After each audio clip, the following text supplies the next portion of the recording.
Welcome back to the channel. Today, we are unpacking what is unequivocally the most astonishing, earth-shattering, and narrowly complex basketball game played in modern history. We are talking about Game 4 of the 2026 NBA Finals, a game that defied logic, shattered historical precedents, and delivered a dose of pure, unadulterated karma to the undisputed golden child of the basketball world, Victor Wembanyama. What happened at Madison Square Garden on the night of June 10th, 2026, was not just a basketball game. It was a psychological thriller. It was a Greek tragedy for the San Antonio Spurs and a miraculous resurrection for the New York Knicks. If you thought you knew how this league worked, if you thought a 29-point lead in the NBA Finals was a sealed vault, you were spectacularly, historically wrong. Let me set the stage, because the context of this monumental collapse is just as vital as the collapse itself. We entered this series with a clear narrative. The San Antonio Spurs, spearheaded by the 22-year-old French phenom Victor Wembanyama, were the team of the future arriving ahead of schedule. Wembanyama had just put together a postseason run that bordered on the mythical. He was dropping 40 points and 20 rebounds. He was blocking shots that no human being has a right to reach. He was the youngest player to do almost everything, and the media had already crowned him. The coronation was supposed to be a formality. The San Antonio Spurs had marched into Madison Square Garden for Game 3 and taken it, setting up Game 4 as a potential death blow. The New York Knicks, a gritty, hard-nosed veteran squad looking to end a 53-year championship drought, were on the ropes. They were supposed to be the stepping stone, the plucky runner-up in the first chapter of the Victor Wembanyama dynasty. And for the first 24 minutes of Game 4, that exact script was playing out with terrifying precision. The Spurs were not just beating the Knicks. They were dismantling them. They were humiliating them on their home floor. The halftime score read San Antonio 76, New York 49. A 27-point halftime deficit that had stretched to 29 points during the half. Madison Square Garden, the mecca of basketball, the loudest arena in the world, was reduced to a morgue. Fans were staring blankly at the Jumbotron. Celebrities in the front row, from Chris Rock to Ben Stiller, looked visibly sick. The energy was completely drained out of the building. The Spurs were playing with an aura of absolute invincibility. De'Aaron Fox was pushing the pace. Stephon Castle was hitting shots, and Wembanyama was looming over everything. A towering 7'4" cheat code who seemed to have broken the sport of basketball. But here is where the concept of karma enters the fray, and here's why this game will be studied for decades. When you build a 29-point lead on the biggest stage imaginable, human nature tempts you to relax. It tempts you to showboat. It tempts you to believe that the opponent is already dead. And the San Antonio Spurs, young, brilliant, but perhaps fatally arrogant in that moment, bought into their own hype. They started taking shortcuts. They started settling for highlight reel plays instead of fundamentally sound basketball. Wembanyama himself began to drift. Instead of punishing the physically exhausted, undersized Knicks frontcourt in the paint, he started playing like a jumbo small forward. He hovered on the perimeter, hoisting step-back three-pointers, completely abandoning the interior dominance that had built the lead in the first place. It was a display of basketball hubris, a subconscious declaration that the game was so easy they didn't even need to try anymore. And the New York Knicks, led by the absolute warrior spirit of Jalen Brunson, took that disrespect personally. You do not disrespect the game of basketball, and you certainly do not disrespect a Tom Thibodeau-coached team in Madison Square Garden without facing consequences. The Knicks did not panic. They did not roll over. They did exactly what their leader, Jalen Brunson, told them to do. They started chipping away, one possession at a time. A defensive stop here, a hard-earned bucket there. When the lead was cut to 15 in the fourth quarter, you could feel a tectonic shift in the atmosphere. The silence in the Garden was replaced by a low, rumbling hum. The Spurs, suddenly realizing they were in a dogfight, tightened up. The swagger evaporated, replaced by genuine, palpable fear. We are talking about the largest comeback in the history of the NBA Finals. Before this night, no team had ever come back from a deficit larger than 24 points, a record held by the 2008 Boston Celtics against the Los Angeles Lakers. The Knicks were down 29.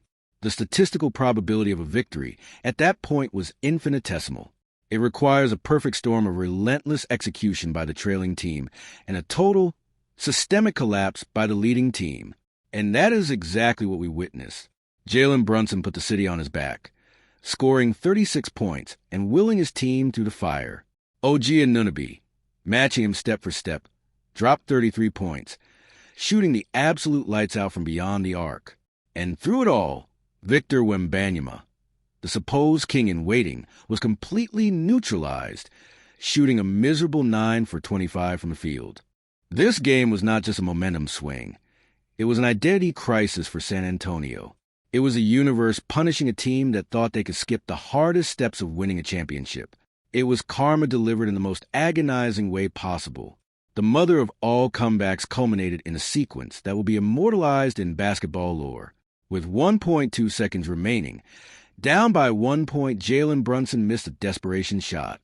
But OG Anunoby, fighting through exhaustion and sheer force of will, crashed the glass and tipped the ball in. The Garden erupted. The Spurs stood frozen in disbelief. A 107-106 victory that defies all reasonable explanation. This is the story of how Victor Wembanyama's coronation was violently interrupted. This is the story of the greatest comeback the NBA Finals has ever seen. T.O. truly understand the magnitude of what transpired in Game 4. We must analyze the tactical, psychological, and physiological elements that fueled this historic collapse. A 29-point lead does not vanish by accident. It is erased through a specific, measurable series of events, decisions, and failures. We are going to break down exactly how the San Antonio Spurs, a team that looked like an unstoppable juggernaut for 2 quarters, devolved into a hesitant, disorganized mess, and how the New York Knicks executed the most improbable strategic masterpiece in finals history. Let us begin with the tactical shifts, because the adjustments made in the locker room at halftime were the foundation of this miracle. In the first half, the Spurs were operating flawlessly. The offensive scheme designed by Greg Popovich was heavily reliant on high pick-and-roll action with De'Aaron Fox and Victor Wembanyama. The Knicks were trying to play drop coverage, and it was failing miserably. Fox was getting into the paint at will, forcing Karl-Anthony Towns to step up, which left Wembanyama with a runway to the rim. It was a lethal combination. Wembanyama was catching lobs, securing offensive rebounds, and generally terrifying the Knicks' interior defense. The Spurs shot over 50% in the first quarter, outscoring New York 41-20. It was a bloodbath. However, during the intermission, the Knicks made a drastic and desperate philosophical change. Knowing they were facing absolute embarrassment, Coach Tom Thibodeau scrapped the traditional coverages. He decided that the Knicks were going to play with reckless, bordering on chaotic physicality. The directive was clear. Do not let Wembanyama get the ball within 15 feet of the basket without feeling multiple bodies on him. They deployed OG Anunoby and Josh Hart as primary, aggressive double teams. They started denying Wembanyama the entry pass, forcing the Spurs guard to hold the ball longer and initiate offense much further away from the basket. This is where the tactical adjustment met the psychological flaw of the young San Antonio team. When confronted with this hyper-aggressive, trapping defense, a veteran team would have maintained their composure, utilized crisp ball movement, and punished the Knicks for overhelping. But the Spurs, perhaps intoxicated by their massive lead, took the path of least resistance. Instead of fighting for deep post position, Wembanyama allowed himself to be pushed out to the perimeter. This was a fatal error. This was the moment karma began to take root. Standing 7'4", Wembanyama has the physical tools to completely dominate the painted area. But in the second half of Game 4, he essentially became a shooting guard. He settled for heavily contested step-back three-pointers early in the shot clock. He tried to take defenders off the dribble from 30 feet out. He abandoned his high-low gravity, and his offensive rebounding prowess would have been the engine of the Spurs' dominance. By moving away from the basket, Wembanyama inadvertently played directly into the Knicks' hands. New York no longer had to worry about defending the rim against a giant. They could stay at home on the shooters, contest the perimeter jumpers, and secure the defensive rebounds. Wembanyama's shot chart in the second half is a shocking visual representation of a player avoiding contact. He finished the game shooting 9 of 25 from the floor, including an abysmal 2 of 8 from three-point range. His efficiency plummeted because his shot selection became arrogant and undisciplined. He was bailing out the defense on every single possession. Meanwhile, on the other side of the floor, Jalen Brunson was orchestrating a masterclass in controlled aggression. Brunson recognized that the Spurs were getting complacent on defense. They were gambling for steals, jumping into passing lanes, and losing their fundamental defensive shape. Brunson began to relentlessly attack the seams. He wasn't settling for deep threes. He was driving into the teeth of the defense, using his legendary footwork to create angles and draw fouls. He was methodically dismantling the Spurs' perimeter defense, breaking them down off the dribble and forcing Wembanyama to step away from his rim-protecting duties. And when Wembanyama stepped up to contest Brunson, the brilliant point guard made the right read every single time. He kicked the ball out to OG Anunoby, who was having the shooting night of his life. Anunoby hit 7 of his 9 three-point attempts in this game, 7 of 9, in the NBA Finals, under the most intense pressure imaginable. Every time the Spurs seemed poised to stop the bleeding, Anunoby would hit a back-breaking three-pointer from the corner. It was a relentless, agonizing drip. 15 points, 12 points, 9 points. As the lead shrank, you could visibly see the panic setting in on the faces of the San Antonio players. Let's talk about the specific sequence of events in the fourth quarter, because the final 12 minutes of this game felt like an eternity of torture for Spurs fans. De'Aaron Fox, a seasoned veteran who was brought in specifically to provide stability for this young roster, had one of the most disastrous stretches of his career. As the Knicks' pressure intensified, Fox uncharacteristically lost his handle on the game. He committed crucial turnovers, made ill-advised passes into traffic, and took rushed, out-of-rhythm shots. It was a staggering collapse of poise from a player who is usually so reliable in the clutch. At one point, with the lead cut to 7, Fox drove into a wall of 3 Knicks defenders and simply lost the ball out of bounds, a gaffe that swung the momentum entirely to the home team. As the clock ticked down to the final minute, the game was a one-possession dogfight. The Garden was shaking. The noise was deafening. The Spurs, who had scored an astonishing 76 points in the first half, managed a pathetic 30 points in the entire second half. Let that sink in. 30 points in 24 minutes of NBA Finals basketball. Their offense had devolved into isolation ball, with players standing around watching Wembanyama force contested jumpers over double teams. And then came the final possession. The Spurs are clinging to a 106-105 lead. 5.7 seconds left on the clock. The Knicks have the ball. Everyone in the building knows the ball is going to Jalen Brunson. The Spurs double him immediately. Brunson forces a tough, heavily contested jumper. It misses. In that split second, the San Antonio Spurs have a championship in their grasp. All they have to do is secure the defensive rebound. All Wembanyama, with his 8-foot wingspan, has to do is grab the basketball. But karma demands its payment. Throughout the second half, the Spurs had neglected the fundamentals. They had stopped boxing out. They had relied purely on their athleticism and size. And in the most critical moment of their lives, they forgot to put a body on OG Anunoby. Anunoby, who had been the perimeter hero all night, came soaring in from the weak side. He elevated above the flat-footed Spurs defenders, caught the ball in midair, and guided it back through the hoop with 1.2 seconds remaining. The buzzer sounded shortly after. Knicks 107. Spurs 106. That the aftermath was pure pandemonium. Mitchell Robinson and Josh Hart were literally speechless on the court.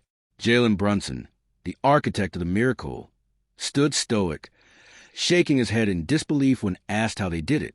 Victor Wembanyama, the prodigy, looked utterly shell-shocked. In his post-game press conference, a visibly emotional Wembanyama admitted the painful truth. We clearly weren't the most hungry in the second half. We worked too hard and gave up our lead. It just hurts. That quote is the crux of this entire analysis. We clearly weren't the most hungry. The San Antonio Spurs let their unprecedented success breed complacency. They forgot that the New York Knicks, a team defined by their grit and survival instincts, would never stop fighting. They forgot that talent, even generational, historic talent like Wembanyama's, is utterly useless if it is not matched with relentless effort and strategic discipline. The Knicks expose a youth the structural fatigue, and the stylistic identity crisis of the San Antonio Spurs on the biggest stage possible. They proved that basketball is not played on paper, and that heart, execution, and sheer willpower can overcome a 29-point deficit against the most gifted player on the planet. As we try to contextualize what Game 4 of the 2026 NBA Finals means for the history of the sport, we have to recognize that this was a paradigm-shifting event. For the New York Knicks, it is a defining moment of a half-century quest for relevance. It validates everything Tom Thibodeau has built in that organization. It cements Jalen Brunson and OG Anunoby as eternal legends in the city of New York. To come back from 29 points down in an elimination scenario in front of a desperate home crowd requires a level of mental fortitude that is almost impossible to comprehend. They didn't just win a game. They broke the spirit of a dynasty before it could even officially begin. For Victor Wembanyama and the San Antonio Spurs, this game is a scar that will never fully heal, but it is also the most vital lesson they could ever receive. We have spent the last few years anointing Wembanyama. We have marveled at his highlights, analyzed his unprecedented physical dimensions, and crowned him the undisputed future of the league. But the ultimate stage is a ruthless evaluator. Game 4 exposed the fact that potential is not the same as a championship pedigree. It highlighted a glaring flaw in Wembanyama's game, his tendency to shy away from physicality and settle for perimeter shots when the pressure mounts. If he truly wants to be one of the greatest to ever touch a basketball, he has to look at the tape of this collapse. He has to realize that being 7'4" means absolutely nothing if you do not use that size to punish your opponent when it matters most. The concept of karma in sports is often debated, but it is hard to look at the San Antonio Spurs' second-half performance and not see a team that was punished for its arrogance. They disrespected the game. They assumed the victory was theirs without putting in the necessary work to secure it. And the basketball gods, working to the relentless engine of the New York Knicks, delivered a brutal correction. As we look ahead, the implications are staggering. The Knicks now have the momentum, the psychological edge, and the belief that they are truly teams of destiny. The Spurs, on the other hand, must find a way to pick up the pieces of a shattered psyche. They must figure out how to respond to the most humiliating collapse in finals history. Will this break them, or will it forge them into something stronger? That is the question that will define the rest of this series and the immediate future of the NBA. Thank you for joining me on this incredibly deep dive into a game we will be talking about for the rest of our lives. The 2026 NBA Finals has delivered a masterpiece of drama, resilience, and heartbreak. If you enjoyed this comprehensive breakdown, please make sure to like this video, subscribe to the channel, and turn on notifications so you never miss an analysis. Leave a comment down below with your thoughts. Did the Spurs choke, or did the Knicks simply execute a miracle? How does this impact Victor Wembanyama's legacy moving forward? I want to hear your perspective. Until next time, keep analyzing the game, respect the fundamentals, and never, ever assume a game is over until the final buzzer sounds. Take care, everyone.